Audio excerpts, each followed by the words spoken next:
Good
morning. Good morning. Happy Thursday, May the 1st, May Day, Ted, as it were, Labor Day for everybody else around the world. Ours is in September. So I guess, I don't know, Americans don't really celebrate this one, Ted. That's kind of, that'll lead into our main topic today, because we're going to be pumping up your book that drops today. That's true. You guys are tuned into the Ted Manila Information Show, TMI Show for short, where we bring you too much information. I'm Manila Chan with a frog in my throat. Grub up. Manila Chan. And that over here is Ted Rall. We're going to talk about, that's going to be like the thing today. Our focus is on the workers, especially in this, year of Trump. Or what, 102, 103? Are we on day 103 or something like that? Yeah, I think 102 maybe. 102? It feels like a million years already. Yeah, it feels like a very long 103 days where, federal workers in the tens of thousands are jobless. Not much to celebrate. Illegally jobless. Yeah. And even you and I would say we're jobless. I don't know. Immorally. Could be. Yeah. Immorally, not illegal. Immorally jobless, thanks to the last president. So there was that as well. Anyway, warning, not a straight lace show. Curse words are used and oftentimes encouraged here. So liberally, if you're not into that, you won't be into the show. We're live Monday through Friday at 10 a.m. Eastern. So please be sure to like and follow this show wherever you're consuming this content so you can support our channel. Today's our official first day as well, Ted, of becoming official Rumble creators. Thank you, Rumble. We appreciate it very much. Yes, Rumble, thank you so much. I think we're roughly 6 months old on the show, Ted. So I think that's we've moved fairly quickly through the system. So producer Robbie, thank you for helping us with all of that, of course. So we're going to start posting what's it called, Robbie? The what? What's it called? Oh, premium content. Premium content. I need to learn all the lingo. Like, in other words, it's just more. It's like us, but like instead of us, it's Clovis talking. Probably it's just Robbie Clovis. Robbie taught us yesterday what it actually means, and it's content specific to people that subscribe to the Rumble Premium program, which gives you premium content from all the people within their creator universe. It's going to be more controversial stuff that we're maybe a little afraid to release on an unsuspecting public. Right. Spicier. And certainly it won't be on YouTube. Obviously, this is a Rumble thing. And Ted, what we're going to have to figure out, we're looking at viewer comment. We're asking you to leave comments after the show. What would you be willing to pay for? What would you like to see from the TMI show as premium content or otherwise? Yeah. And versus stuff that we don't do that you'd like us to do. Sorry to keep interrupting. Sorry. Yeah, there's that, as well as the locals premium. That's the one where people actually subscribe to us as an independent show rather than subscribing to the Rumble Premium in its entirety. What kind of content would you like to see? Would you like to see things that are more like deep dive investigative journalism type things where Ted and I can team up and do research? Because that's what we do, right? We're writers and journalists. True. That's what we do. We can put that together, and obviously producer Robbie can slap together some videos for us and make it look pretty. Or do you guys want to see spicy talk?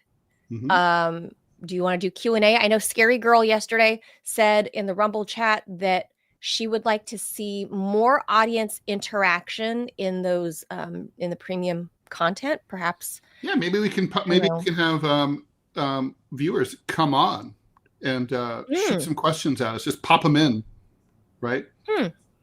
There's no reason why not. How to do that in terms of we just have to give them a link. We'd give them a StreamYard link. Yeah, I guess it could be that easy. And then everyone's going to pop on all the time. Oh, okay. So Robbie's saying Rumble Studio link. So we would give them a link, and I guess it would be an expiring link. And okay. I don't know how all of that stuff works. So, like I said, producer Robbie will have to school us on it. But anyway, the point is, you could come on. It would be like talk radio. You just come on and you say, "Hey, Manila, what's up with you being awesome?" And then Manila says, "Oh, I can't help it. I was born this way." And then that's it. And then, we move on to the next question. Yeah. Okay. So we could do something like that. We're open to suggestions. I mean, we may or may not see it if you're suggesting stuff in the live Rumble chat or the YouTube chat, because the feed moves. It moves very quickly. And we are doing a live show, so we're not able to constantly monitor the chat. So if you leave the comment, then it's static, and then we'll take that into consideration and talk about it as a team, because you guys are the audience. You guys are the ones supporting us, and we appreciate that, because we are all working for that buck on this May Day Workers' Day. I thought we were all working for the weekend, like Loverboy. Everybody's working for the weekend. But the weekend don't pay, Ted. No. Well, neither does the week, really. But like for us. Yeah. So we would like to hear your feedback on what should be on the Rumble Premium content, as well as the TMI subscriber content, subscriber only content, which is, I want question for producer Robbie. If we do that for Rumble subscribers only, what if they're only subscribed to Rumble? I'm going to pop Robbie on here. What if I don't know if you'll know the answer, but what if they're subscribed to TMI only and not a Rumble Premium person? Can they still see So what will happen is that they can see the first 30 seconds of the show or the stream, whatever it is. 30 seconds or minutes? 30 seconds. So the first half minute. Oh. And then what will happen is that talk real fast. Is that you'll get popped in and you'll have a little notification say that this is premium Rumble content. To see the entire show, you have to sign up to Rumble Premium. There'll have a little link to click on the No, link. not that one. Okay, What so if then- they are only? What if they're only $5 a month subscribers to the TMI show only? What if they're like, we don't want to give it to the company. We want to give it to Ted and Manila only. Then they'll get access. It's an entirely different thing. Guys, this is too granular. Let's talk about this offline. Yeah. All right. Well, All right. well, we're letting the viewers see in real time. This is yeah. Yeah. The We've gotta $5 figure out the two the different $5 programs. subscription. The $5 subscription. What that does is directly help cover the cost of the show. That's what that does. The Rumble Premium, what that does, that helps Rumble corporately, and then unlocks premium content. Then Locals is a third thing, which you put content behind a paywall that you have to go through Locals to see. But And do they have so- to be a premium I subscriber? feel like they to should be make local? this more complicated because it's really too easy to understand. Oh, I completely I know. agree. And I got That's the in. question. Yes, Is if they are a premium subscriber, can they see the Locals only No. behind the paywall? no. So that's like ultra exclusive. So what I propose is, instead of doing the whole Locals thing, is if I have something behind the paywall, make it simple. Just make it Rumble Premium content, and you're done. Yeah, that sounds right. Yeah, then we have the standard freemium model. Yeah, But because guys, let's talk you about all this offline. We have a show to do here. All Hey, right, so listen, we'll Ted. figure this out. Yeah. This is the show. I just want to just point out, a crap ton of people came in and watched just dick around trying to see how the multi. Oh, that's a good point. That's true. So people want to see the behind the scenes stuff. If you All want right, to see people behind, do I mean, like- that's what this is. Premium content will be me They do like taking a that. shit. There's a fetish page for that, Ted. Yeah, I there know. is. I don't know if it should be on TMI. Just like they That's have like way the too weird much TMI. foot fetish Only fetish poo. page. Oh Except god. only Yeah, fans. we could have a fetish every week and have a fetishist come on and talk about their fetish. I bet we'd like get major clickage. Oh. Like raccoon play and mongoose love and who knows what else I had a girlfriend that was a service provider to a Is that what they dirty call that used, a used panty fetish club. So she provided them. Mhm. Was she told go out for a long run and then I don't remember. I didn't ask all the details. So they sell they have, I think we talked about this before on the show, but in Japan they have used panty vending machines on the street. Oh yeah, you mentioned that. Yeah. And I was like, mhm. And I was always thinking it was like, New York needs that. They have Narcan. well, no, are you kidding? It would never last in New York because people would break the machines. I'm not even kidding. It was a great side hustle. Do you remember before the era of cop side bots hustle, that my friend. NYPD tried to introduce in the subways? They were like, "I am police bot," and it was the thing that looked like R2D2, or a Dalek, right?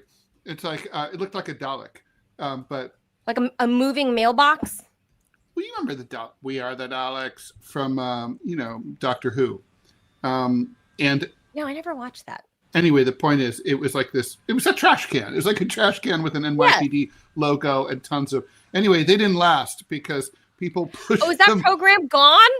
Oh no, people. They lasted like days because they pushed It's New York. They pushed them all in front of trains and stuff. Right off the platform. Bye-bye. See you. Tens of millions of dollars, just whoosh. I mean, I could have told them that. I mean, if they'd called, I would have been like, that's going to happen. This is a bad idea. Yeah. Oh, I Yeah. didn't know that program got shit canned. All right. Yeah, All right. no, Thanks for having. No, what I'd like to do for our first premium show is have Mark Sablota on, just him uncensored. Just let it rip. Just do what you got to do. He's censored? Oh, he censors himself because he knows they're on YouTube. Oh. Okay. So if you want to have just unfiltered Mark Sablota, then we are. Yeah, and we've got a pre-tape with Mark anyway because one, the time change affects stuff happening in his life, and he's got new commitments during our live show, so that's why he hasn't been a guest lately. Mhm. So we're gonna have to pre-tape with him anyway. So, Yeah. oh boy, That I'm works for me. scared to hear Sloboda uncensored. Yeah. Scary. Okay, I'm All going right, right now. Raleigh. All right, thank you. All right. All right. So with that, we'll get into all the news. We did put a couple of things up. It's can't not talk about. So let's do it.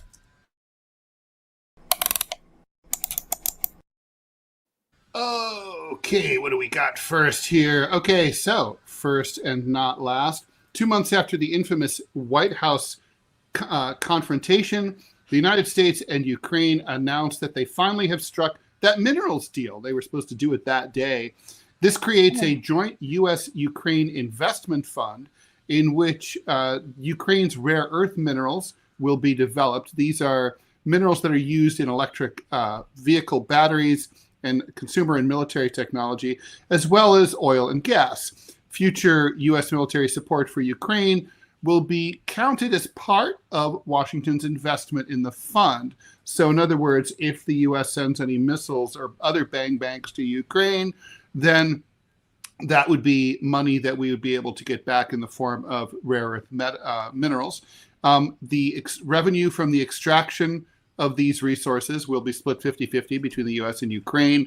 Proceeds will not be used to reimburse us for the roughly $120 billion we sent to Ukraine, rather than send gifted kids to college here in the United States, or take homeless people off the streets, or help people who are poor and have cancer to pay for their medical bills. So that money is gone. Ukrainian President Zelensky says that the deal will give Washington a stake in Ukraine's peaceful future, making it less likely. By the way, if I'm the Ukrainians, like a Ukrainian citizen, I am rip shit pissed about this deal, because it's like, really, Zelensky, like you're literally giving away our natural resources to a foreign country that helped con us into a proxy war against our big neighbor. Like, and it's insane. Anyway, Trump prides himself on his ability to cut deals, as we all know, and says that he will protect an agreement once signed. Trump said during a presser that the U.S. presence in Ukraine will keep a lot of bad actors out of the country. This is a very strange scheme. Anyway, this is what Kiev is hoping for. The text of the deal recognizes a free, sovereign, and secure Ukraine. I mean, so riddle me this, Manila. I mean, my take on this is the way this is being sold, mainly to the Ukrainian public, I would think, is if we give half of our mineral rights to the Americans, then they will care about us, and they won't want Russia or anyone else to come in and invade us, and because then they would lose access to their minerals. So this is kind of like, you want to trade for security. Right, it's a protection racket, right? Yeah. Like, nice mine you got there. Like, it'd be a real pity. It'd be a damn shame if something happened to it. The Ukis don't have the money right up front to pay for security service by way of American sons and daughters. Think of it as kind of, Ted, think of it as Christmas layaway. I have a feeling that's going to be a big thing coming back. It was a big thing in the 70s and 80s. But there's no security guarantees for Ukraine here. The U.S. doesn't say in this agreement, they think it's implied. If Russia gets attacked, and if Russia attacks us again, you have to come. But the Ukrainians think it's implied. That's the thing. They're acting, or at least Zelensky's selling it to his people, that this is implied because Trump will want to protect the great big minerals deal that he made. So it's implied that if, somebody fucks with Trump's money, then he's going to send U.S. armed forces to go get you. This is one of the dumbest ideas I have ever heard in politics, right? I mean, this is great for Trump. Well, sure. But I mean, you and I both know what happened here, right? Trump presented this deal as a fait accompli to the Ukis and said, take it or leave it. And then it's like the Ukis have to go and sell this deal that they don't even like. They know it's bad, but they have to go and sell it to their own people and say, actually, they're going to come and they'll save our ass if the Ruskies ever come back, because they want our minds. Like they're going to save us. So dumb. Well, the question here is, how much is little Volodymyr going to get out of all of this? And how much are his cabinet members, his high-ranking parliament members, how much are they going to get out of this? Well, Because yeah, sure. Because, for example, they're not voting this well, up. Manila, for no right? reason. Like, okay, so think about it. Yes, you bring up an excellent point here. The opportunity for grift here is massive. Okay, so as a former banker, my first question, which is not answered because I studied this and I looked at the agreement, how do you value these minerals? Okay, so think about it. Minerals have how do you? They have different value depending. It has a value in the ground. It's worth more out of the ground. It's worth you're more. Saying the value it's worth more once it's processed, right? It's you're saying value. Like if somebody goes, let's say I want to buy a mine. Let's say I want to buy a mine. Yeah. Its price is going to be different than if somebody has already mined. Precisely. Yeah. Let's say I sell you a mine, and let's say I can verify. We have geologists who say there's a 90% chance that this mine has X number of diamonds in it. And you're like, oh, okay, well, that's worth money, right? Oh, so it's but then there's how much are those diamonds worth when they've been mined? A lot more. Right, and what's the quality of them? And then how much are those diamonds worth after they've been processed and cut? Right. More. Then after they've been distributed all over the world and set into jewelry and then end up at sales, they're worth a lot more, right? So there's like 10 or 15 steps along the way, in which case, so how do you value these rare earths? Do you value them, at what point? I'm not going to go through all those steps again. But I feel like Trump is getting the spec valuation on it. I think there's going to be opportunity to this is where Zelensky gets to do the grift, right? We'll take 50% of value later, but we take now. It's gonna be like that. I mean, obviously I can see that. The strange thing to me about the deal being signed yesterday is Trump spoke out again, kind of with a slight towards Zelensky. He said that Zelensky tried to last minute alter some terms of it. So Trump wasn't totally thrilled. And in fact, Ted, I think diplomatically speaking, optics matter. The fact that Trump didn't go there or didn't invite Zelensky back here to Washington to ink the deal in person, that's true. That tells me there's daylight between them. And sure. Oh, well, we know that. And even though, and they only had the rift hasn't been repaired. They only had the 15-minute little side meeting at the Pope's funeral. As we all do. As one does. Yeah, when I was at the Pope's funeral, I had 20 minutes with Zelensky, So yeah, when I was like, dude, I was talking to my bookie when I went, as a kid at Pope John Paul II's funeral. That's just sure. Had to take a call, bookie, man. That's what one does. Yeah. Excuse me, Pope. I was like, hey, Z-Man, I can hook you up with a suit. So this is I think that says a lot, right? He needs a suit broker, please. He needs a suit. I know some tailors here in Manhattan. I know some great, Joseph A. Banks, call him up.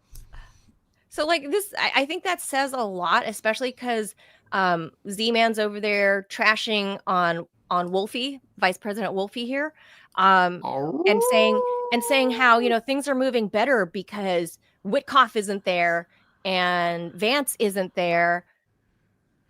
So as if Witkoff had gone rogue or something. Give me a break. Give me a break. I mean, it's like the spin on this is not since WMDs have we seen so much brazen lying coming out of the halls of power. Zelensky is full of shit and saying oh, me and Trump are back. We're besties. We're besties when this guy isn't there to interrupt our relationship. This guy keeps getting in the middle of our bromance. He's totally cock blocking. This, I have a bromance with President Trump. This guy right here keeps getting in between us and telling us to leave space for the Lord. And I think it says a lot that Trump didn't make a big to-do of it this time and didn't re-invite him back, didn't have a lunch, didn't have a whole state thing, planned ahead of it. They sent basically White House aides to go sign with the finance minister of Ukraine, who looks like she's 28 years old, Ted. I'm not even kidding you. she looks like a fresh grad student. Maybe she's just aged really well, but I'm like, you're the finance minister? Like, well, they have. We know they have manpower shortages there. All right. So, meanwhile, over in South Asia, nerves are fraught throughout Pakistan because the authorities there in Pakistan claim to have credible intelligence that the Indians plan to bomb them by Friday, local time. That's pretty much close to soon. That's soon. That could be like while we're on the air here, right? Fueling fears of an outright clash between the two nuclear-armed arch rivals. Troops from both countries have been exchanging fire across the line of control in Pakistani and Indian Kashmir ever since that big terror attack in Indian-controlled section killed 26 people a week ago. China and the United States are calling for restraint. Tensions are spiraling rapidly. India has closed its airspace to Pakistan and ordered all Pakistani citizens to get out. Pakistan, meanwhile, denying any involvements in the attack, also canceled visas for Indian citizens in retaliation. The scenes of rapid flight evoked painful memories of the 1947 partition of British India, when Pakistani Hindus and Indian Muslims had to run away from bloody ethnic clashes in the newly formed countries. Over 6 million people died in those clashes, by the way. How bad could it get? The two countries have had major wars in 1965 and 1971. India won both, but that didn't stop the Pakistanis. Both countries have been nuclear powers for more than half a century. And there's been a full, I would argue with this claim, this has prevented a full-scale conflict ever since. Mm-hmm. When the two sides clashed in 1999, hostilities lasted just over 2 months and were geographically limited to the Himalayas. That's true, but I was there, and trust me, it was a full-fledged war. Experts expect a limited engagement this time around as well, but anytime there is conflict between two nuclear countries, everyone has to worry about escalation. So we'll see what happens there. Pakistan has a history of exaggerating Indian, in general, Indian perfidy. So the Indians might well attack. They might launch a pro forma attack to sort of, just sort of show because, this is a very nationalist regime they have in India right now under Modi. And it might be like, look, we've got to swat the dirty Pakistani dogs on the nose, but they're not going to do anything major. I could even see the Indians using back channels to tell the Pakistanis where the attack is going to come so that they can repel it. I really don't think there's going to be escalation. Neither side wants it. India doesn't want it. They just want to make money. And the Pakistanis know that they'll lose again. So there's that. Well, I mean, look at the imbalance between active military personnel of the two countries. Yep. India's got roughly 14. I don't know. I think they're missing a number here.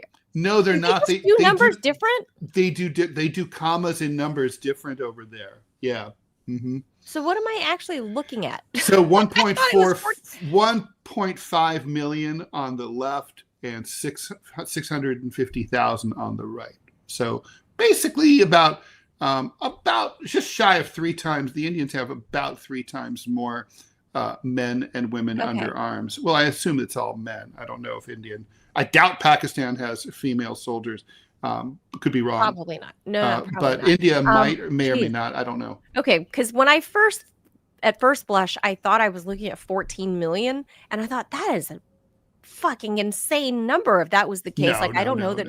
No, that's not. But that's not true. Even China doesn't have that. I know. So I didn't understand. Russia has an active military of little over 1, like 1.1 million or something. China has the most, right? Like, so this is. I think China has like close to 4. 1.4? 1.4 million, you said? Yeah, it's 1.4. That's a big army, though. That's big, and versus. And this is a country that doesn't really. 650,000. I mean, the thing about the thing is the difference also is that the Indian military is used for the kind of things that Americans understand a military doing, but not the Pakistani military. So the Indian military is they're combat troops. These are like a lot of them. Of course, there's support personnel, but it's an army the way that the Americans understand it. The Pakistanis most of those people are not soldiers. They're not like doing They any work soldiering. in the government. They're running the government. They're like picking They're up the government garbage. They're teaching. They're like principals of public schools. You think They're that's what the Pakistanis are counting here as more than 500,000? Yeah. So like when it's really time, they've got like 30 guys to go out there and take on the Indians. That are trained soldiers, right? Yeah. Much less, few and farther between of pilots or specialized military personnel. So I think this is probably a little bit of a bluff on Pakistan's side to be like, well, we have 600,000. By the way, I have to tell you a funny India-Pakistan story. So I do. I went on a trip to. I went on a trip. Do you? Yeah, don't. I went on a trip, a number of years ago to both India and Pakistan. And so I had to get visas for both countries. So I'm at work at my old day job, and I'm like looking up the where the consulate in Manhattan. So I'm like, oh, that's interesting. There's just like one's a block north of the other. So I'm like, all right, well, I'll just pop over. So I went over to the Pakistanis first, and it's a very old building. And it's like there's all these guys in like shalwar kameezes. The building is ancient. It has like these old, like it was obviously inherited from the British. It has all these old travel books from the 1920s in like those glass bookcases and everything. And it's very like obviously hasn't been renovated since the 40s. So I'm like, okay, well, that's that. So then they're like a week later they call, say, come get your passport, your visa's ready. So I'm like, okay, I'll just go to the Indian side now because it's just a block away.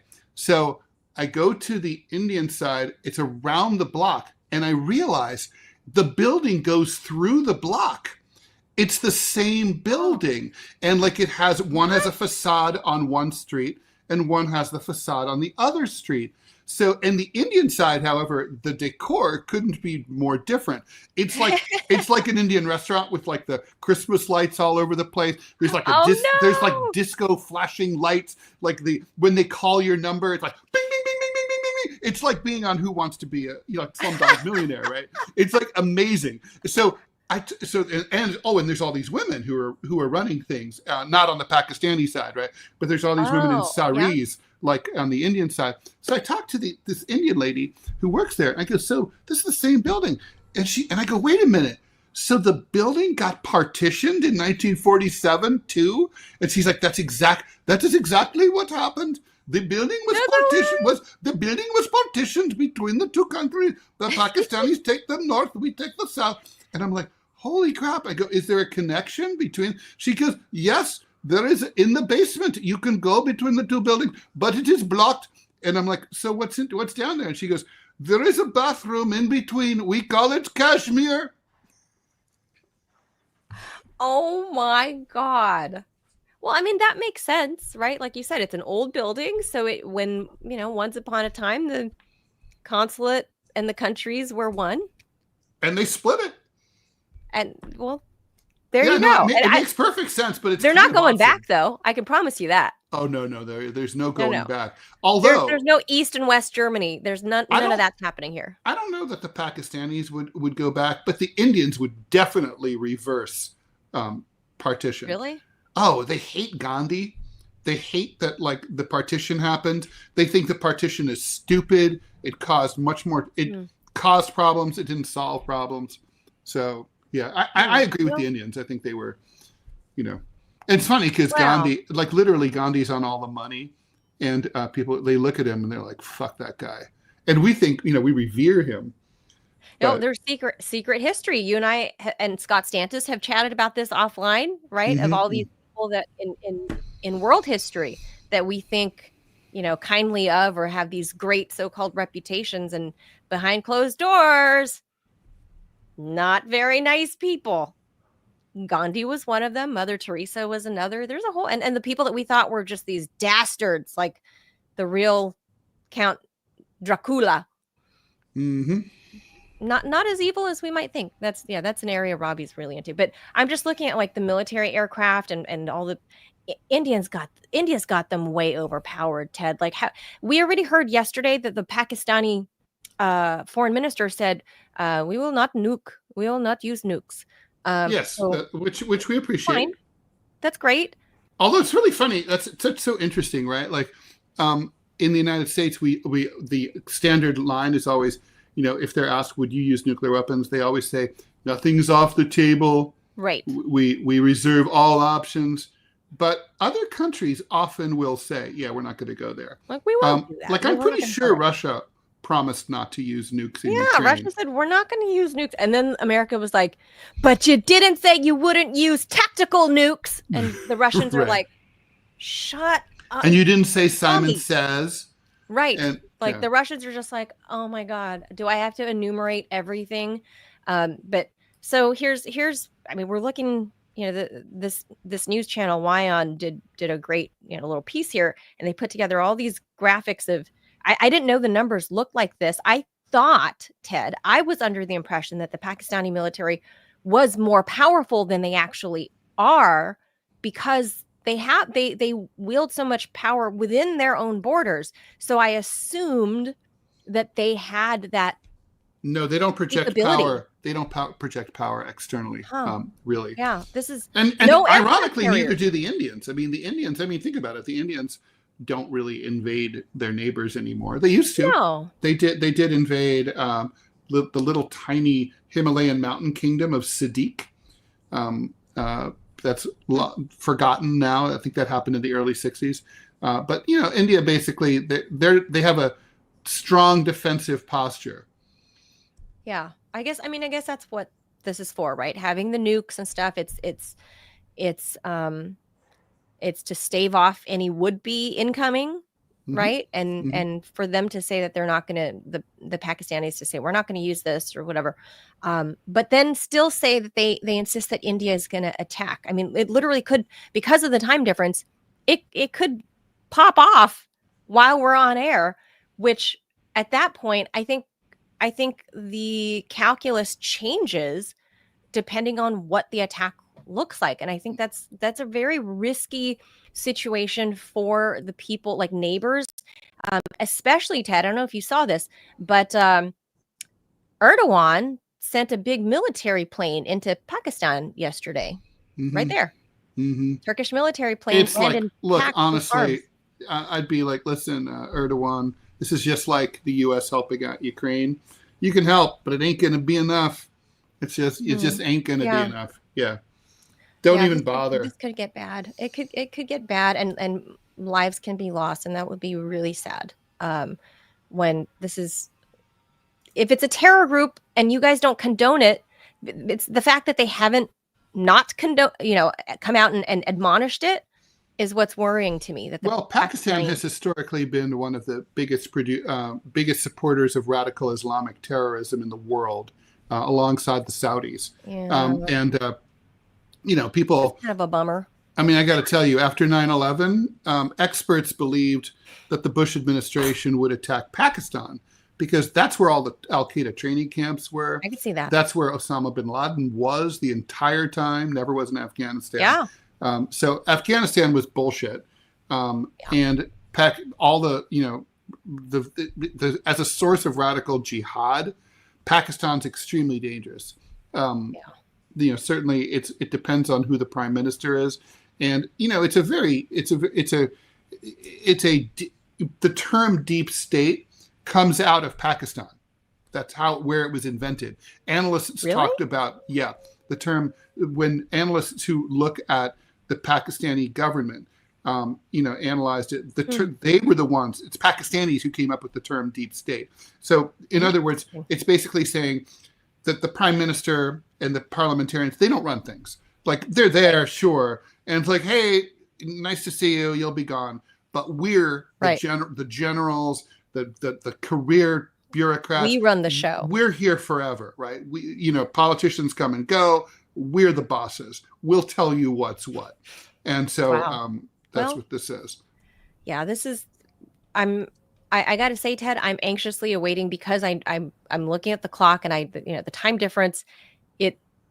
It's something that could really change the calculus within the governments of all those countries that are nearby, because like we said, this could become a proxy war then between, Turkey and China on one side, right, with the Pakis.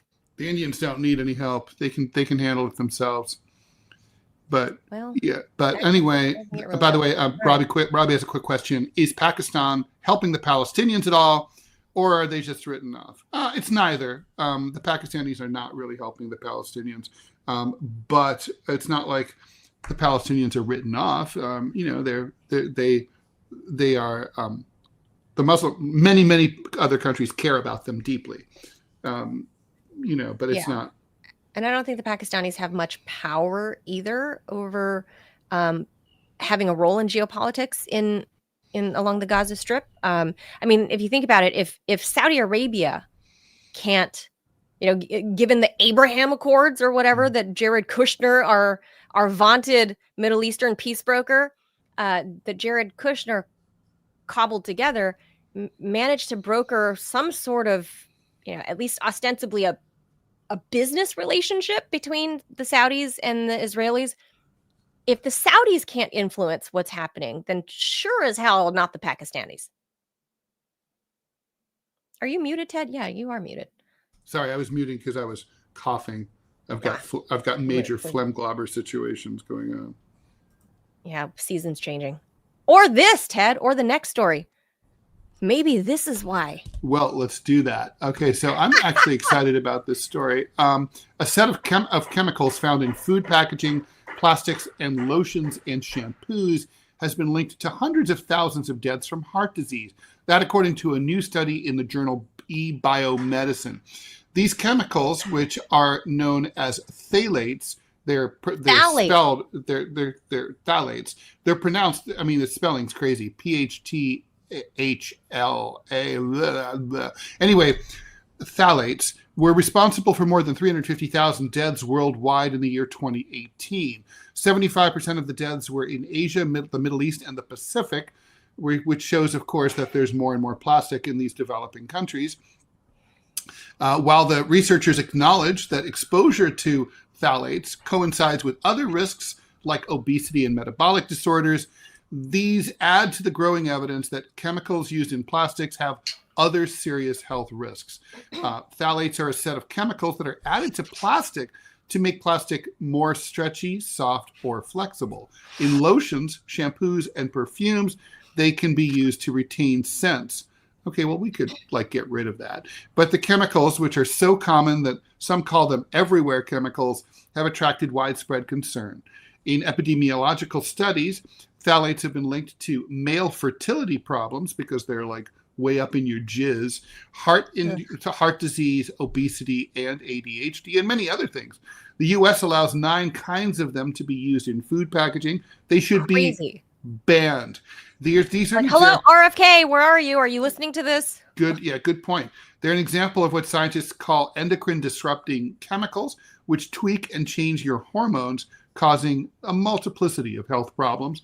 Kevin Ott, executive director of the Flexible Vinyl Alliance, which represents the makers of polyvinyl chloride, said in an email that some studies on the health risks of phthalates don't meet the higher standards of evidence. The FDA confirmed as recently as 2018 that phthalates are not clearly linked with any health effects, Ott claims. Bullshit. The new study drew on surveys from around the globe that evaluated exposure to food pack, which is one particular type, through urine samples. Then the researchers matched exposure to that chemical to increased risk of cardiovascular disease. They found that phthalates contribute to 13% of all deaths from heart disease in people ages 55 to 64 globally. Hey, that's me. In the United 13%. States, it was around 10%. Cardiovascular disease is the leading cause of death worldwide. In 2021, 20 million people died due to heart disease. I don't like that at all. Not a little bit. In the U.S., heart disease, I believe, is still the number one killer. So several years ago, Ted, I read this book. Can you see it? Let me see. It's called Countdown, not Countdown, Countdown by Dr. Shanna Swan. excellent read.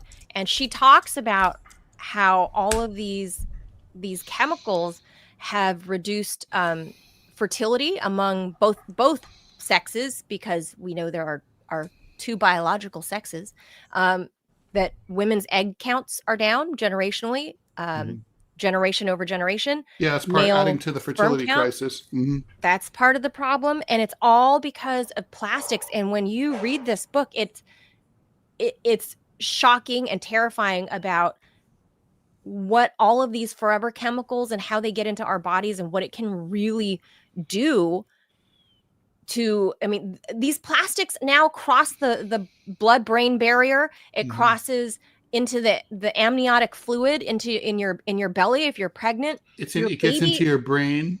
Your baby, yeah, the blood-brain barrier. Your baby is getting exposed to plastic before it's even born. Right there, we're looking at the video. I mean, it's showing, that it gets into the placenta. Like, this is crazy. And the things that it does, besides, like, if you're not worried about, popping shit in the microwave, in a plastic container, like, then you should worry about your hormonal imbalance. You should, there's just so much testosterone. She's talking about how, in this book, how testosterone, basically, the greatest generation, right? That generation, those boys had far greater levels of testosterone and active motility in their sperm than today's, let's say 20-year-olds now versus 20-year-olds during the, in the greatest generation. They have those men then had almost double, Ted, what would be their grandkids or great grandkids at this point, great grandkids, what those boys have in the way of test, in the way of motile sperm. And it's shocking. It leads to a whole host of health problems.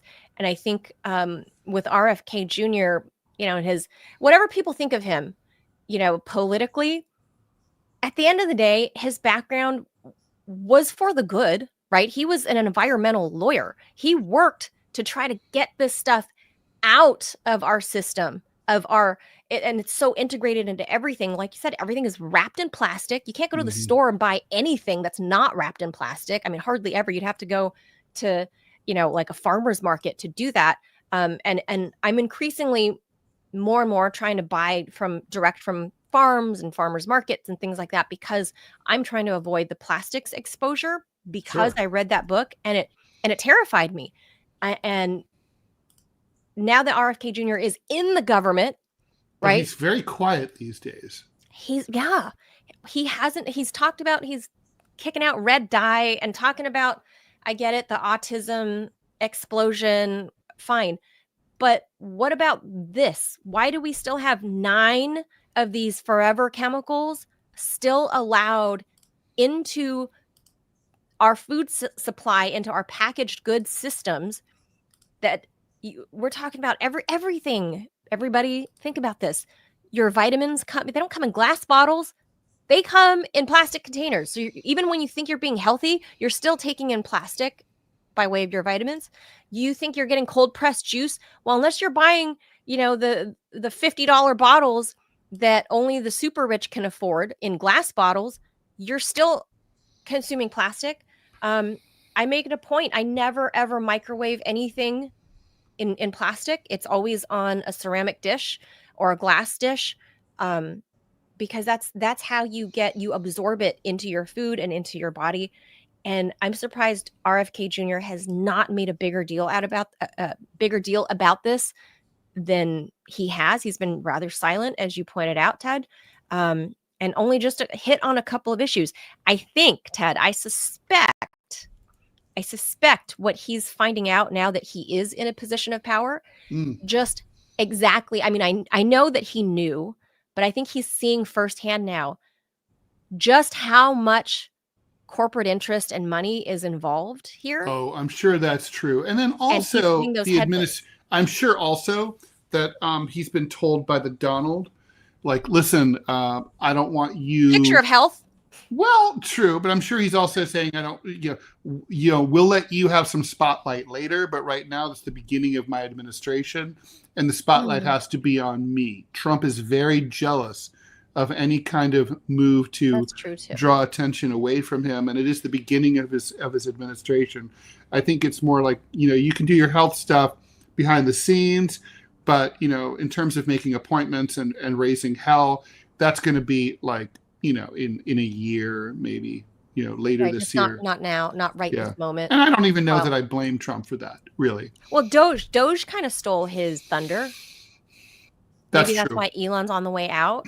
I mean, Yeah, his time was Elon's on the way. He said he was. All he's doing is Elon's just doing what he said he was going to do. He said, "I'll give you 6 months," and then he gave him 6 months. That's it.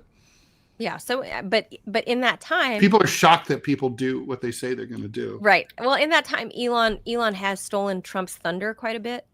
Yeah, I'm sure Trump's not psyched about that. I don't think. On the other hand, he stole the thunder that Elon's getting blamed for stuff that is unpopular. Taking fire, taking incoming. Yeah, so that's probably Trump. Like, bing, bing. Trump loves that.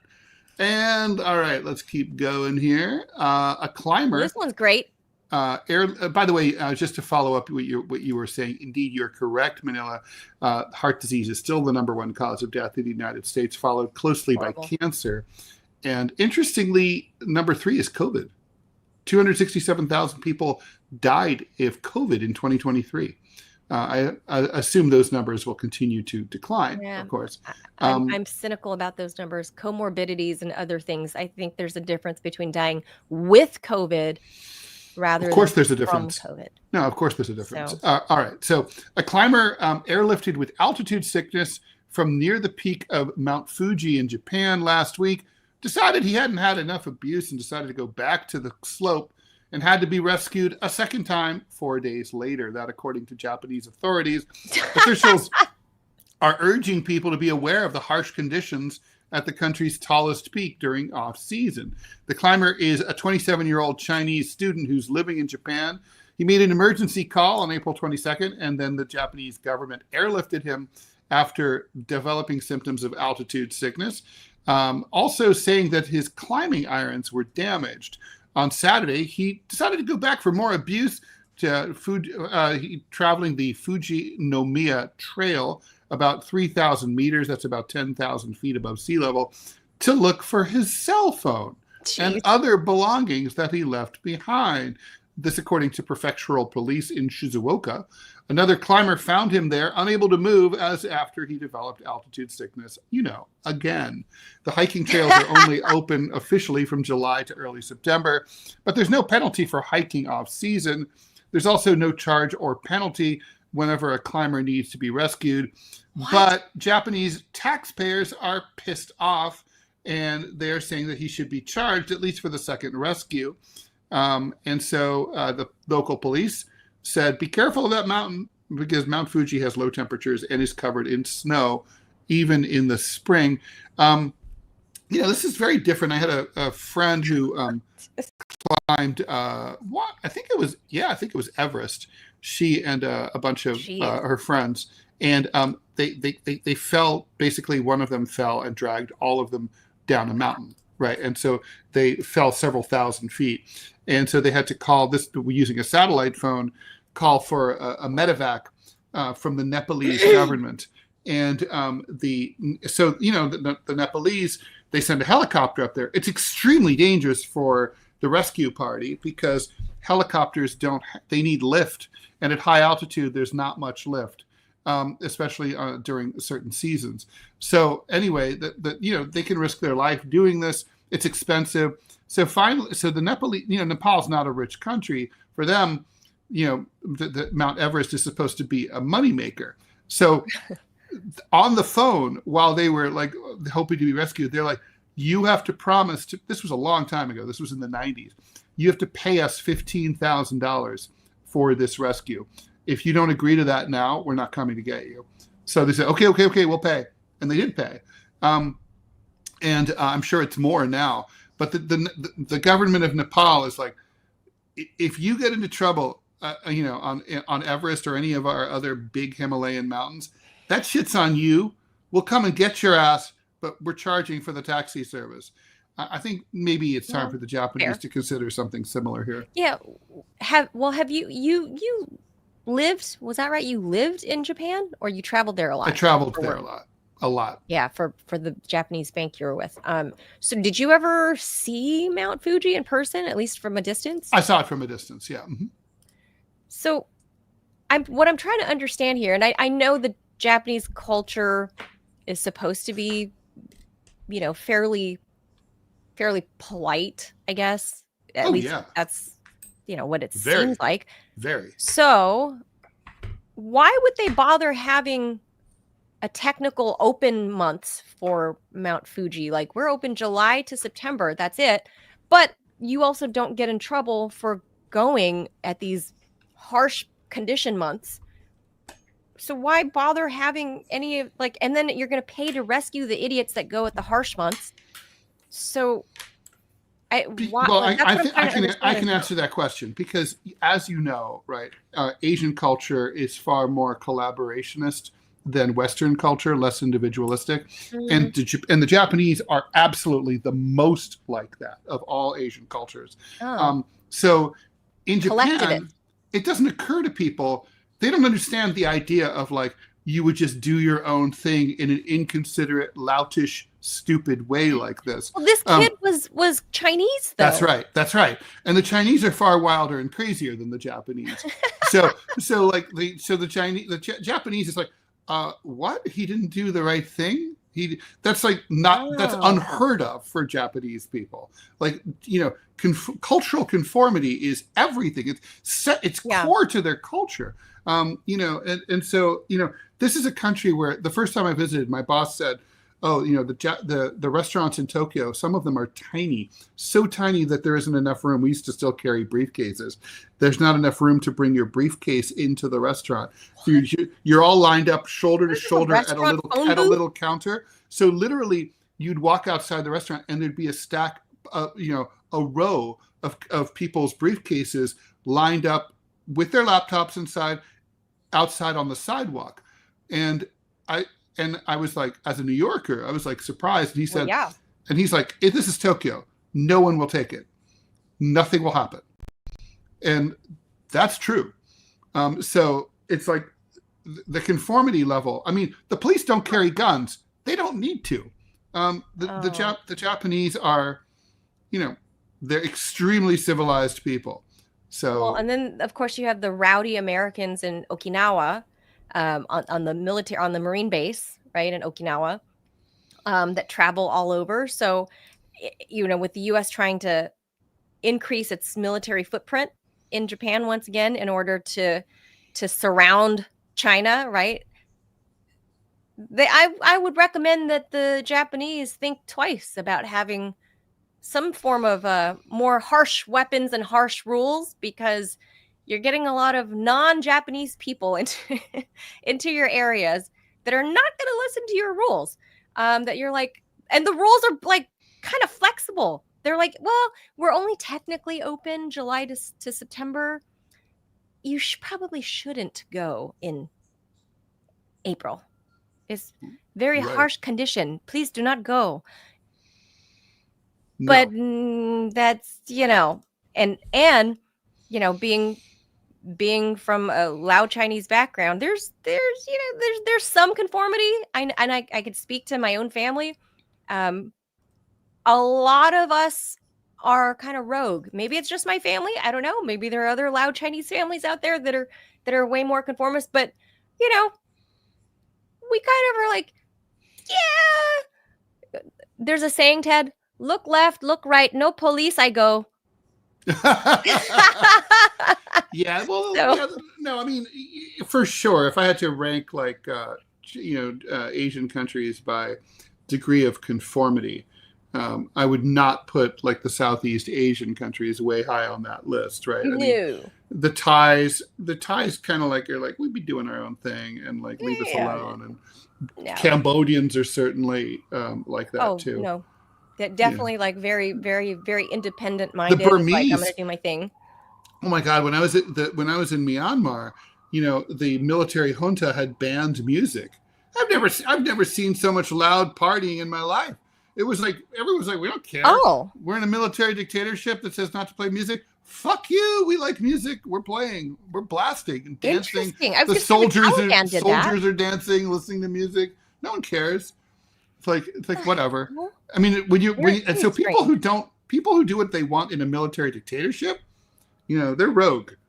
Yeah. So, but then, this is kind of annoying to me as if I were a tax-paying citizen, I'd be pissed off at this international student as well. An international student from, I don't care where. In this particular incident, we're talking about a Chinese student.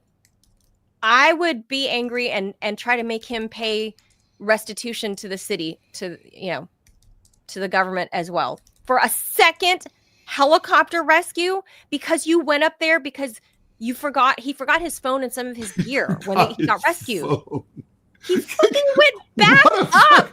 What a derp. I forgot my phone. What? This is where Darwinism kicks in, Ted. And this rescue once, okay, get it. Second time, Ted, Darwinism.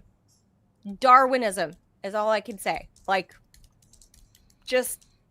the fact that he survived what should have been his last hike, I think he owes the Japanese government some restitution for are you fucking kidding me? You went back up for your phone like this? Are you? I understand the annoyance. I do understand the annoyance. Like what? Oh my God. I'd be so mortified and embarrassed if that were my son. Like if I was like the Chinese mom. You'll bring shame upon family. I'd be so mortified and embarrassed. All of China wish they all commit honor of seppuku, but not you granted look honor dumb. of seppuku. You look dumb. You look like a moron. So anyway, all right. On to our last topic and our theme for today as well. Mm-hmm. I got it up on screen right there, Ted. There's Yeah. Rall.com. There it is. All right. Well, so I mean, the theme is me. The theme is Ted. It's International Workers' Day, May Day, and here is my new book coming out just today. What's Left? Never mind the Democrats. What's Left? Radical Solutions for Radical Problems. And so this book is basically something I've been thinking about for a long time, right? So the left in this country is completely unorganized. There's used to be a vibrant socialist party. Eugene Debs ran for president and was a significant player. I think he ran 4 times, 1904, 1908, 1912, and 1920. In 1920, he was in prison, and he still got a lot of votes. He was in prison for opposing World War I. But anyway, the nowadays, there's no viable left-wing party. All we have is the Democratic Party, and people keep conflating the left with the Democrats, but they're not the same thing. And so my thought here is, people want to organize a national strike or whatever, and I'm like, you can't have that kind of thing unless you have like a party or an organization to organize it. Otherwise, you just look stupid, like that consumer boycott from a few months ago, which nothing happened, right? Nothing. And so if you want to have an organized left, you have to build a party first from the ground up. But how do you build it? And I realized, when you ask leftists, what is the left? You're going to get a whole hodgepodge of answers. And I realized a lot of it's tied into like wokeness and ethnic identity politics and stuff like that. But that's not what the left traditionally has been about. The left has been about workers' rights. It's about it's about opposition to capitalism. Now, there's a statistic that I love. Gallup poll every year asks people, do you have a favorable or unfavorable view of socialism or capitalism? 40% of Americans consistently say they have a favorable view of socialism. Now, that doesn't mean to say, that they don't. Some of them don't also have a favorable view of capitalism. Some people they like both. But the point is, after multiple Red Scares, the fact that the left is not allowed even to have like a liberal like Bernie Sanders run for office. We're so marginalized. Communism and socialism are not taught in public schools. Despite all that, 40% of American adult voters have a favorable view of socialism. You can build. And so as a thought experiment for this book, what I did is I assume no revolution. I assume the same exact system that we have now, same American capitalist system. You take the federal budget. I don't even get into the state and local budget. Leave those alone. You take the federal budget and you just chop it up and you move it and you redirect all the money away. Most of it's going to the Pentagon, but I basically start with the supposition you can slash defense spending by about 95%. Here's my logic. So what's the military for? The military is for defending the United States from invasions and attacks, right? Well, the United States is about the same size as Brazil. Brazil has a standing army, and they spend about $20 billion a year on their defense spending. Here in the United States, between off the book and on the book spending, we spend about $1.6 trillion a year on defense spending. So obviously most of that money is not to defend the United States. And we don't do a very good job of defending the United States, as we saw like on 9/11, for example. So if you want to just take 95% of that money and redirect it to human needs, we can get rid of all of the homeless population, not kill them. I mean, we can house them, 770,000 homeless people. We can make college free for all comers. We can provide subsidized and free housing for everyone. We can radically reconfigure our society because we are a rich country. And if you live in a rich country like the United States, that should come with certain privileges. And so I basically go through 20 demands that we could organize around if we wanted to. And it doesn't have to be these demands, but we need to start with a list of demands. We need a party platform. We have to say what it is exactly that we want. And then once you define what the left is, then you can start to build the organization and all that. So that's what this is about. It's like, what's left? Well, this is literally what is leftism in America today in 2025. Why do you suppose, and I would take this all the way back to the Clinton era, I was probably much like you, Ted. I was raised in a Democratic household, a Democratic community, right? It was like blue through and through and through. They were as Democrat blue as they were Dodger blue, where I'm from, right? And enrolled the Clintons in the 90s.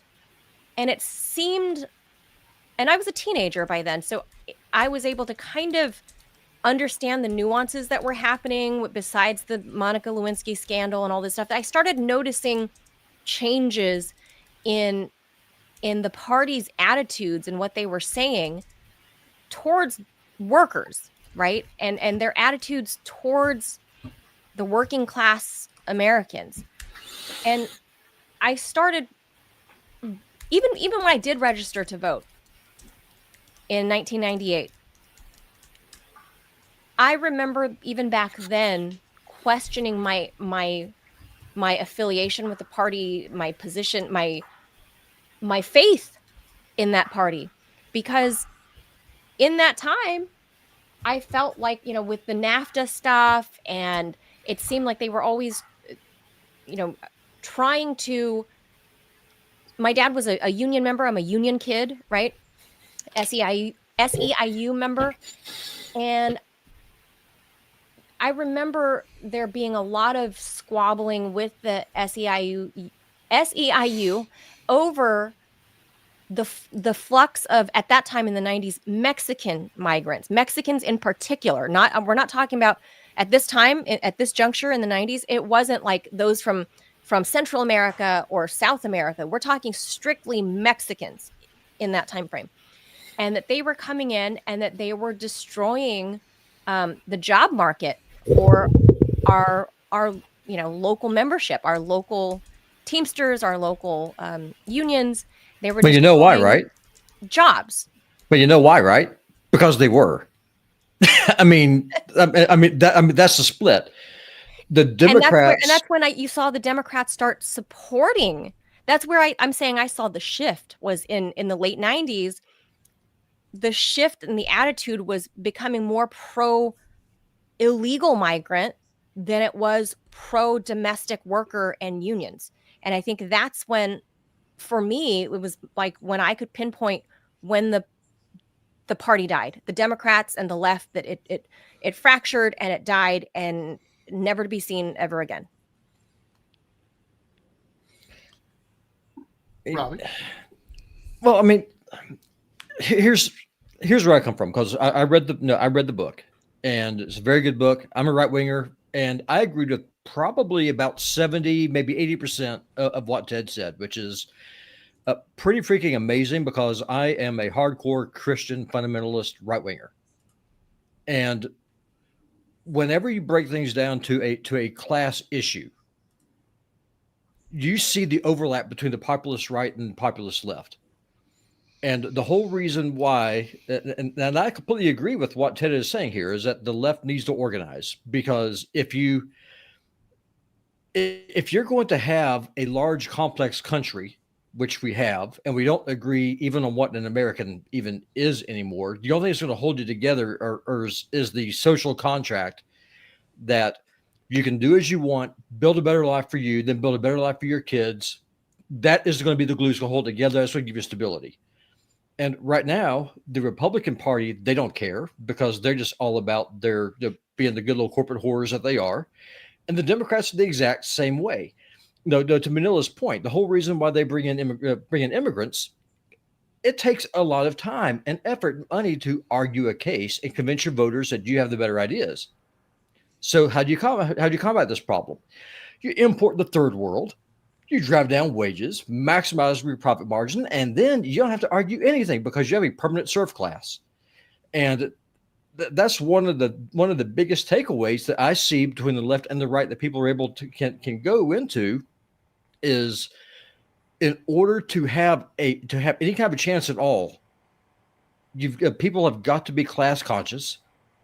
People have got to understand that the working class does have power, and that by working together, we can actually build a better life for the next generation. And that's why the Democrats are playing race politics. That's why the Republicans are doing the same thing. They want us all fighting each other. And that's the biggest takeaway. That's happening. 100%.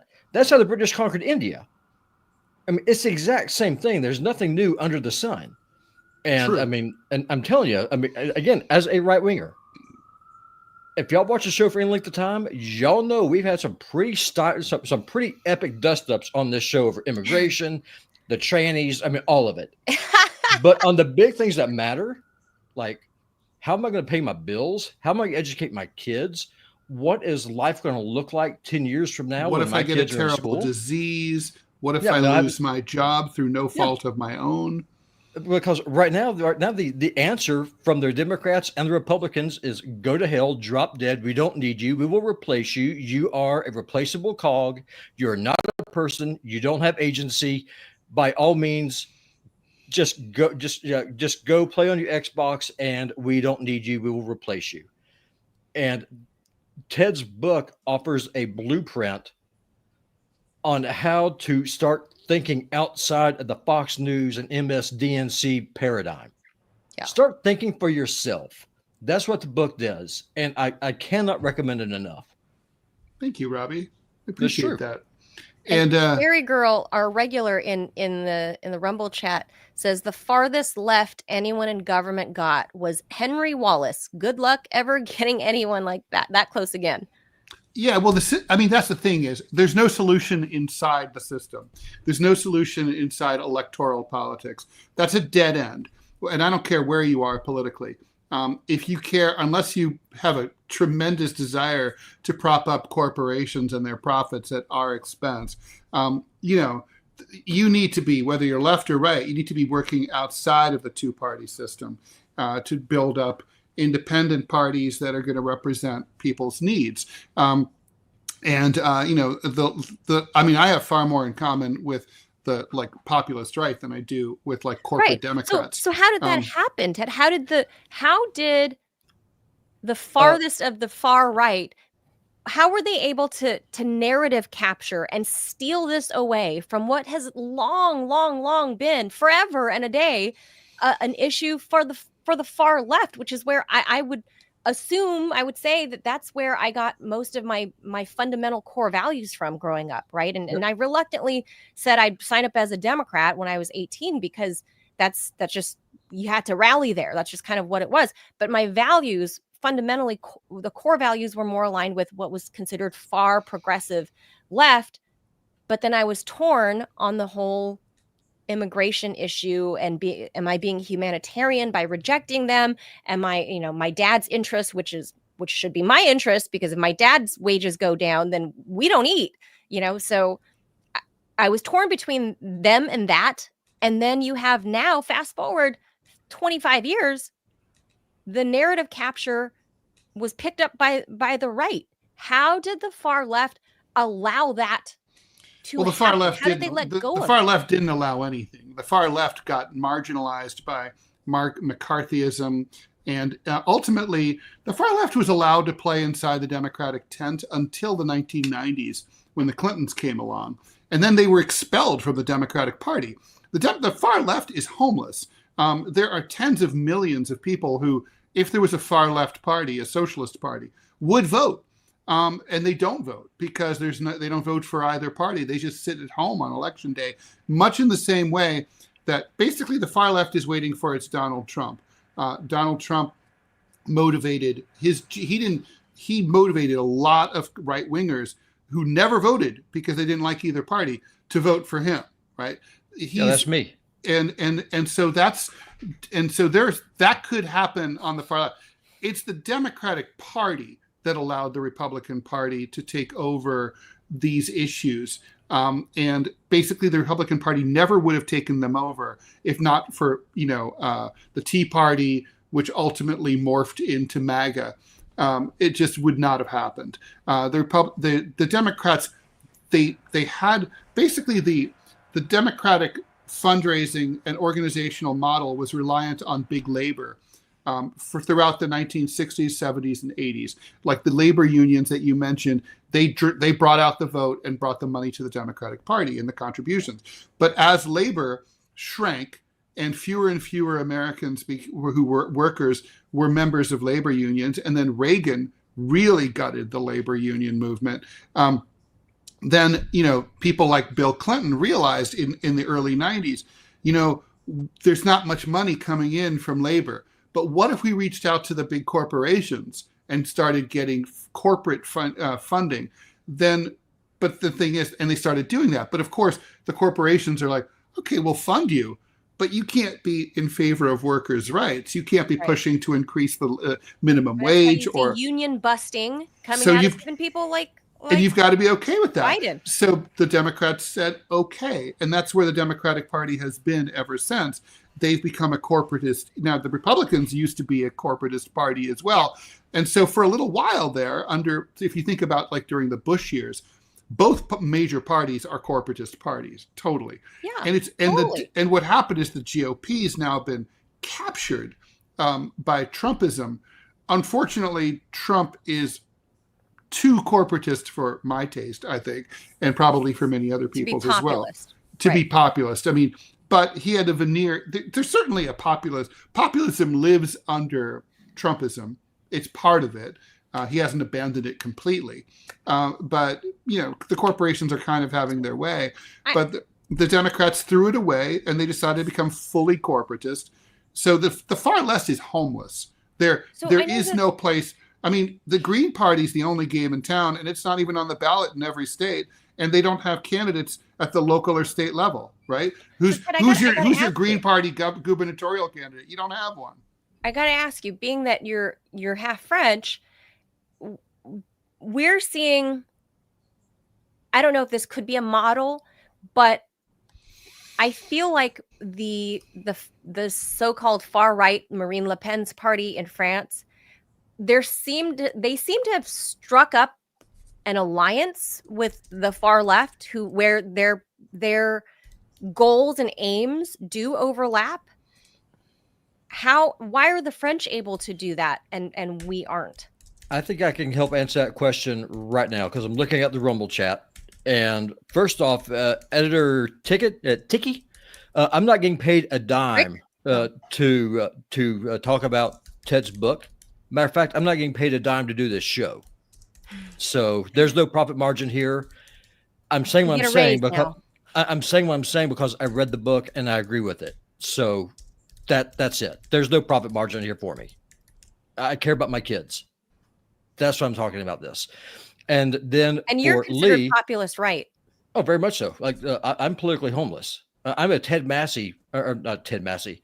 I'm a Massey. I'm a Massey guy. Trump hates me. Yeah. I'm a Thomas Massey guy. I love Thomas Massey. And Mr. Lee. Now you're talking about MAGA Americans are being replaced because they're ignorant. Manila, that's why there won't be an alliance between the left and the right, is because of dumbass comments like that.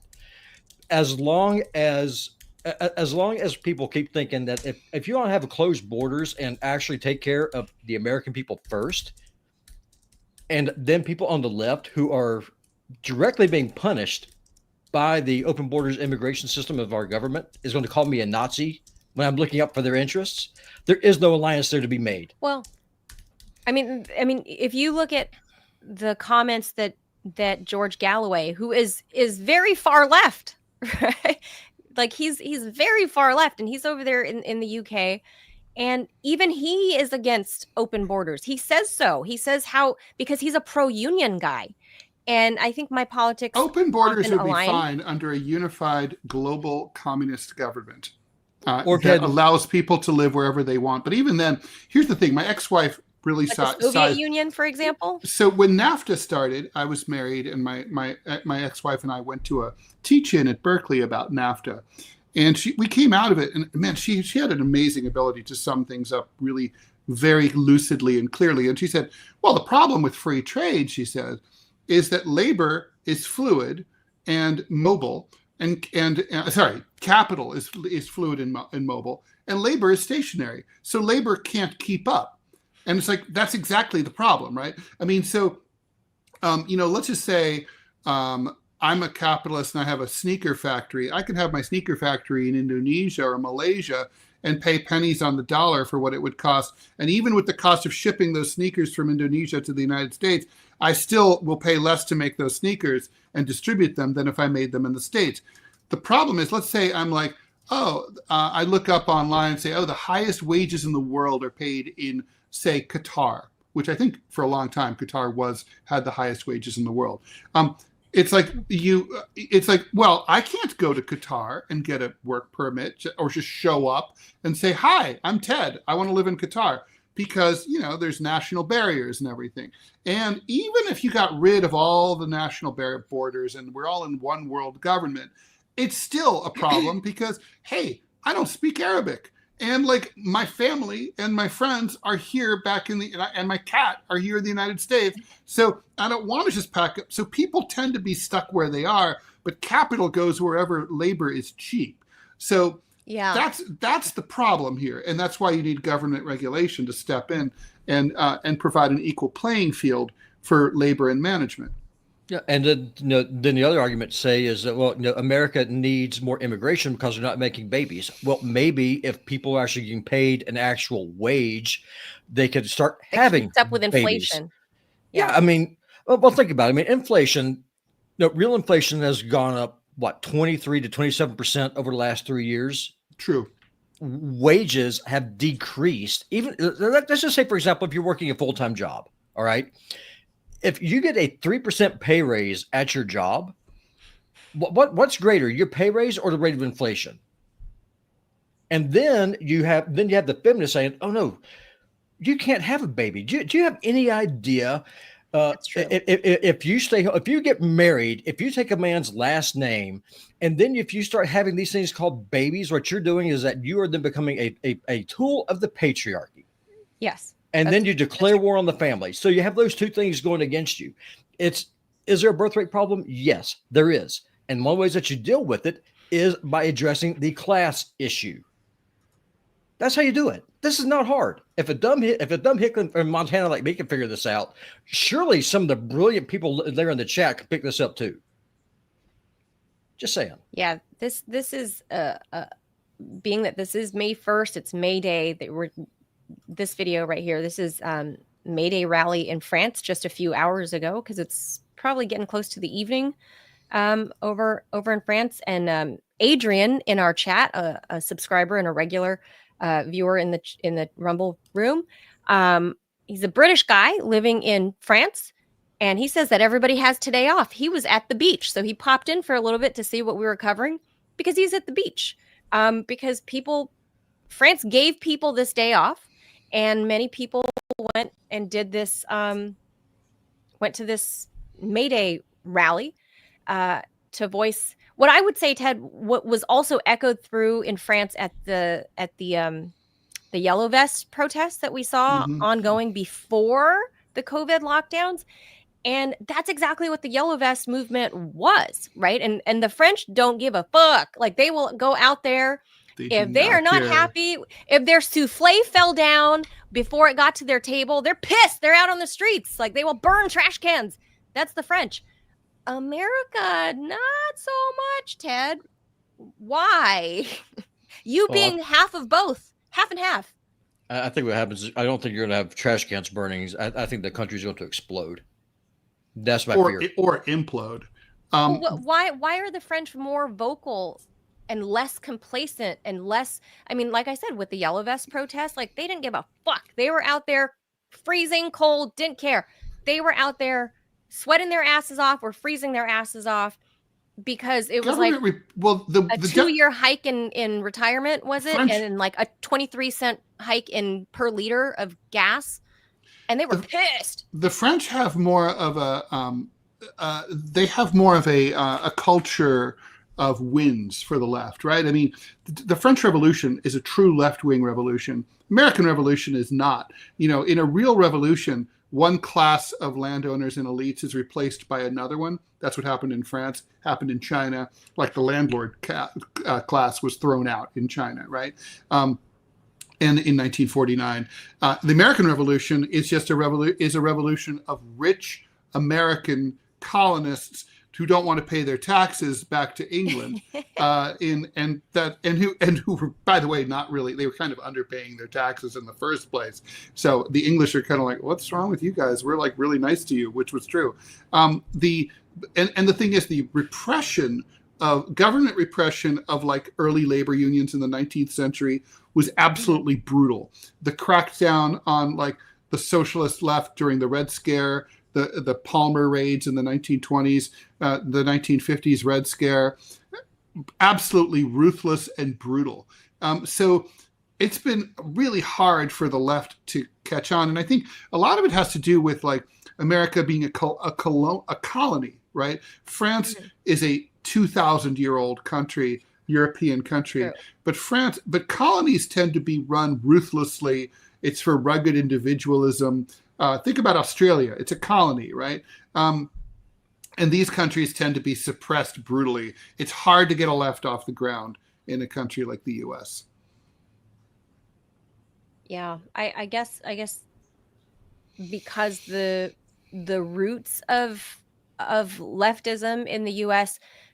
actually the roots never really took root. I guess that's the point, right? I guess that's the point of why we don't have it here. Is like, if anybody has, I'm no green thumb and I'm no expert in like botany or plants or anything, but because I've failed so many times trying to plant things now that I'm a homeowner, you kind of see that when you buy something from Home Depot, like in the flower pot, right, or whatever, and you pull it out of its thing and it has little thin tentacle of roots. Sure. Right. And then you go and dig your hole or whatever, and you go plant the thing. And, some of my flowers, some of my little bushes did take root, because you go and try to tug on them a little bit, and they grew. That means their little roots expanded and went out. And then there are some little flowers, little bushes that never did that you go touch the stalk and you kind of go, and they just come right up because it never took root. And I think that's kind of what the American left is that it was the little bush of flowers that you got at Home Depot that just didn't ever really take root. And the culture just wasn't there for it based on its founding. I guess you're right, Ted. I mean, we're only a 249-year-old country versus thousands of years in France, thousands of years in Russia. You know, we don't have that kind of history behind us. And Robbie thinks we're going to implode before we get to our 250th. well, I think that the biggest reason, and Ted probably would agree with me on this, is that ultimately at least the mythology behind what they call the American experiment, and then the traditional left, like what Ted espouses, is all about agency and authority. And we reflected that here on this show. For example, last week when we had our show about parental rights versus the school. Mm-hmm. Who has the ultimate say? Who has the power? Do I have the power to determine my own destiny and that of my children, or does the state have that control? That's the big divide between the right and the left is about agency. Leftism is about collectivism. It's about almost like a homogeneity. Is like you sacrifice your individualism for the collective, the greater good. Yeah. And then the right is like, no, it's like we'll go along with that to a point. However, it comes down to jurisdictions. There is a power you do not have, and that is a line I will not cross. If you try to cross it, I will fight you. And I think that's the real divide between the right and the left. And I think that's why leftism really hasn't taken off in this country. But now leftism and classism, I think that those things are not mutually are not necessarily divorced, because the right and the left both need to come to realize that our ruling oligarchs are killing us all. And that unless we fight them, the arguments over should we allow a pervert to read books in our schools to our kids doesn't really matter if you can't even afford to buy groceries next month. I would also say that the left really does need to address, Robbie, your concern there. I mean, look, the left should not be in the business of telling people what pronouns they need to use or what they should talk about, or how they should talk about things, what vocabulary they should, or, to basically tell people, how they should think about things. It's like people, I mean, being part of the left means it's about freedom, right? You have no freedom if you can't feed your family or if you can't pay your rent. You have no freedom if you have to suck up to your boss because you're terrified of losing your job. And what's freedom for? Freedom in large part is about self-expression. So, the left, especially the woke left and the identity politics left, has allowed themselves to fall into the trap of spending all their time policing other people's language rather than fighting for individual rights, right? Like our right, like you have a right as a worker. It's fundamentally decent to be paid enough to pay your bills. That's a right. Like you have a right in a rich country to not have your money being sent to foreign dictatorships to fight stupid wars, and instead have a right to have a roof over your head and eat dinner tonight. You have a right when you get a horrible disease to go see a doctor. These are rights. These are health care. It's decency. And really, truly, like when we spend our time, even if I thought it was important, which I don't, if I thought it was important to, tell you how, like, don't call them trannies, Robbie. It's like if I want to spend my time while I'm talking to you about that, we're not rolling up our sleeves and taking on the bosses. Right. And I'm wasting my time, and I'm wasting your time too. So it's stupid. Calling me a Nazi isn't an argument. So I mean, if we're able to agree, that Israel's not the 51st state, and you're not my enemy. The bosses are the enemy. Of course, but this is the game. This is India versus Pakistan right now. This is what they're trying to do to us. Mm-hmm. Like, for example, like right there in the Rumble chat, Lee, I'm right there with you. I agree with you. Israel needs to be cut off. It's not the 51st state. Cut them off.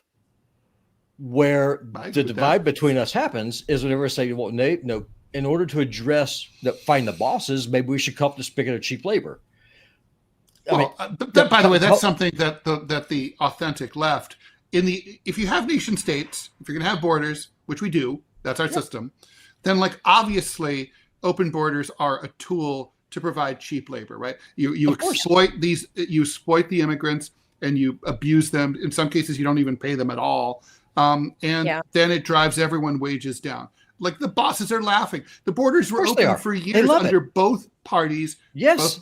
Because Republicans were the party of used to be the party of the corporations, and big business loves the cheap labor, and Democrats like it too. And they knew that the kids of the migrants were more likely to be Democratic voters, although they thought that turned out not to be really true. But they thought that. Yeah. I mean, and that I guess the kind of going back to Manila's question, open borders are crazy. Open borders make no sense at all. No, at all. And it just kind of going back to Manila's point. Can the right and the left? It's an oxymoron. It's not a border if it's open. Agreed.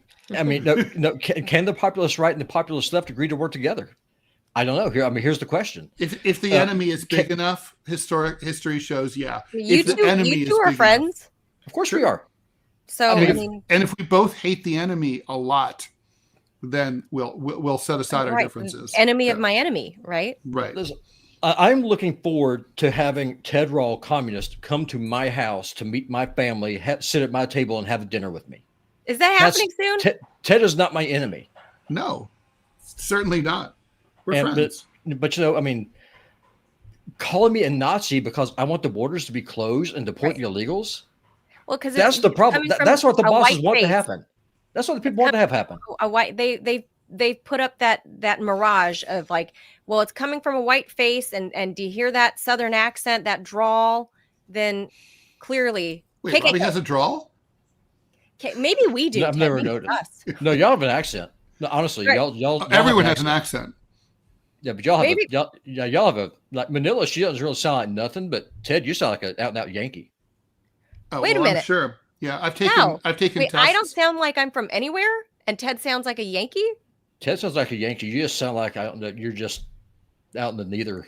I don't know. According to the tests I've taken, I sound like I'm from sort of northeastern Pennsylvania.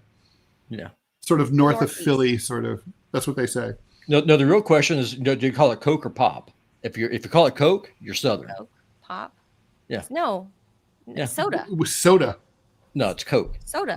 No, what kind of Coke do you want? If you say, although Coke? where I grew up, it was Pop in Ohio. Yeah, that's my point. Ohio. I mean, it's just soda those in California. That's my point. If you're Southern, it's all Coke. No, what kind of Coke do you want? I'll take a Mountain Dew. Really? Oh, yeah. So if you want a Dr. Pepper, I see.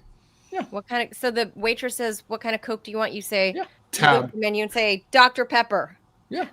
That's so strange. Okay. Well, y'all are strange people. So weird. I think so. I may have been messing up. I guess I assumed they only had Coke, and that I could either get Coke Zero or Diet Coke or Coke. Yeah. What kind of Coke do you want? Diet Coke Clear. Coke Clear might be coming back because RFK Jr. is trying to ban all the food color, or like additional additives in food coloring. So isn't Coke Clear it's colored? It's just colored a different color, isn't it? No, it's clear. It's like 7-Up. Yeah, but that is a color. You know what I mean? I mean, it's not brown or dark brown. No, I know. So that's clear. I researched an article about hangovers parenthetically, and apparently, like, you'll get worse the darker the liquor, the worse the hangover. Yeah, you didn't know and that? It's because of the preservatives. Yeah, it's the preservatives in the liquor that do it. No, I didn't know that. Yeah, I mean, well, I guess so. Like, I knew this before I went. I always knew that vodka agreed with me. Vodka, yeah, vodka. Well, because you would be either lacking or probably lacking some certain enzyme to break down the food coloring and break down the whatever other additives that make rum or whiskey or whatever that you lack those enzymes. Jägermeister is like a toxin to me. Like one shot of Jägermeister, I'm like down for the count. Though. Like I could die. What the hell is a Jägermeister? It's a disgusting, it's reddish brown, sweet liqueur. It's gross. A Jaeger shot. People used to drop those into their beer. But anyway, I'm straying way off and going right back to the food thing. But anyway, that is a whole and we should wrap it up. That matters too. Yeah, that matters too, because Ted, I can make these two things connect. The whole RFK Jr. Maha movement and making people healthy again is there goes Robbie. Is that is that the majority of the people that these food additives and horrible things in our food system, the majority of the people that are impacted by that are the working class, are the workers. These are the people that are suffering and dying because we're buying and eating all of these things that are wrapped in plastic and so that's like, I go to Walmart for the most part, right? I try to, if I can, avoid buying certain things, and if the farmer's market rolls into my neighborhood, then I try to go there and try to get fresh things when I can. But I'm a Walmart shopper. I'm a regular working person, right? We're the ones that are dying from this bad diet. I mean, Donald Trump's a bad example of this because he has the money, but he prefers to eat the McDonald's, serve it at the White House even. But Melania, I don't think eats the same dinner as him. That's all I'll say, Ted. By the way, a little breaking news before we go. Michael Waltz is out.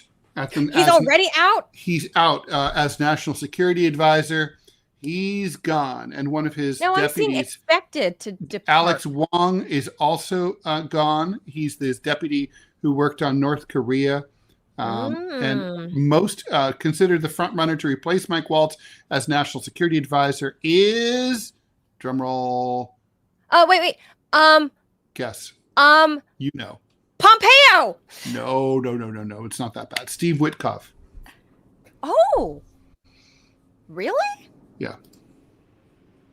But I like him as a diplomat right now. Well, maybe he'll have two. He can have two portfolios. That's not Henry unheard of. Kissinger had two jobs. Just what I was going to say. Oh, that's right. So, I mean, it's possible. And that's so funny because he's never worked in government, Steve Witkoff. No. But he's doing, he's doing a good job. He's doing a very good job. Yeah. And he probably won't have these stupid, I need a signal chat group. I know. That's my first reaction. More time for Signal. He's going to have his own Signal channel soon. And that's. Well, hey, welcome to streaming, Mike Waltz. So Mike Waltz will lay low for approximately 6 months, and then he will turn up on Fox. Oh, for sure. That's what happens here. Yeah. That's how this goes. In the interim, I'm going to predict he is going to start laying the groundwork for a podcast. Ooh. Probably. Yep. Just what the world needs, more podcasts. He's going to need some income between now and getting the Fox deal, right? He's going to need some income. So he is, and also to show Fox that he can do it. Right. It's kind of an audition, but also make some side hustle money. Well, all right, guys. He bungled. What? I go. That's it. All right, guys. Off to physical therapy to fix my wrist. Happy May Day, everybody! All the workers out there, including us who are non-workers. We don't have jobs, but go check out Ted's book. It's out today. I saw it. It's live on Amazon now. Yeah, just the easiest way to get it is rall.com. You have all the choices, including the Amazon link. You can just go to Amazon and get it. It's live on Amazon. You can buy an autographed copy through my website, and I get a lot more of the money if you do that. It's not like it's a king's ransom. I make like $6 a copy, but it adds up. It'll be like $1 on Amazon, but whatever. And anyway, that's that. So you can also order it at your local bookstore. You have to bring them the ISBN number, which is on my website, and you can. Although it's probably in their system, it's being distributed through Ingram. So, and if you want me to come to your town and do an appearance, do a TED Talk. I'll do a TED Talk. I will be your TED Talk. Let me know. Get in touch. Rall.com/contact. And all I need really is either a college, university, or a bookstore to sponsor and publicize the appearance. That's the key metric here. And then I'll show up. Simple as that. Find a hall for Ted to talk at, and you'll work out the rest. So that'll be that. All right, guys. Thank you for tuning in. Happy May Day. Keep fighting, as Scary Girl, our regular viewer, says. Keep fighting the bastards. Adios, amigos. See you tomorrow. Adios. Bye.